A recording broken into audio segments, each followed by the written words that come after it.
Today I fucked up by opening old emails from my ex-girlfriend whose life I vanished from. In 2011, when I was 32, I met her. We were not kids. We were not playing around. We were two people who had already been broken by past relationships and knew what betrayal felt like. We bonded over that. We talked about loyalty. We promised honesty. We promised that if either of us ever felt something was wrong, we would talk about it instead of sneaking around. By 2013, she moved into my apartment. We built a life that felt real. We cooked together. We shared routines. We planned trips. She worked in her field and I traveled for work. It was not glamorous, but it was stable. It felt like home.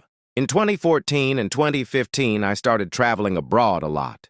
Germany, Sweden, other places. Long weeks away, long flights, long nights in hotel rooms, missing the person I thought I loved. Then one day, when I came back from Germany, everything changed. I opened the door to our apartment and saw a men's jacket hanging with our coats. It was not mine. I froze. At first, I told myself it was nothing. Maybe a relative had visited. Maybe a friend forgot it. But when I checked the pockets, my stomach dropped. There was cash inside. And condoms. I did not confront her. I did not yell. I did not cry. I just felt something inside me snap. 2 weeks later, I had another work trip coming up. Before I left, I bought a tiny nanny cam disguised as a charger and hid it in our bedroom. I hated myself for doing it. I hated that I had become someone who felt the need to spy. But I also knew that if I did not know the truth, it would eat me alive. While I was away, I watched the footage. There is no way to describe what that does to a person. Seeing someone you love betray you in your own bed, in your own space, the place that was supposed to be safe. 4 years together. I paid the rent. I paid the bills. She lived there without worrying about money, and she was bringing other men into my home. When I came back, I did not scream. I did not confront her. I smashed the nanny cam so there would be no temptation to keep watching. I felt numb, empty, like I was walking through fog. For 2 months I drifted. I went out with friends. I drank. I avoided being home. I avoided her. Every time I looked at her, I felt sick. I realized something very clear. I did not want explanations. I did not want apologies. I did not want to hear excuses. I just wanted her gone from my life. So one day I planned it. I kissed her goodbye like everything was normal. I drove away. I waited until she left for work. Then I came back, packed everything I owned, and loaded my car. I called the landlord and told him there was an emergency. He was understanding. Then I left. I blocked her number. I deleted my social media.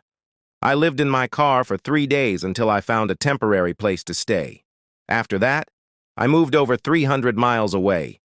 New job, new city, new life. I had no siblings. My parents had passed. I told my closest friends to block her and never answer her calls. They kept that promise. She disappeared from my world completely. No goodbye. No closure. No conversation. Just gone. Years passed. I rebuilt myself. I met someone new. In 2023, I married a woman who knows everything about my past and loves me anyway. I thought that chapter of my life was dead. Then recently, out of curiosity, I logged into an old email account I had not touched in years. And there they were. Over 200 emails from her. From 2015 to 2019, messages begging for answers, asking what happened, trying to understand why I vanished. Some angry, some broken, some desperate. I do not know which of them were honest, but reading them ripped open everything I had buried. The betrayal, the humiliation, the grief of losing the person I thought she was. It all came flooding back like it happened yesterday. That is why today I fucked up. Because I went digging into a grave I had sealed for a reason. I am happy now. I have a wife. I have a life.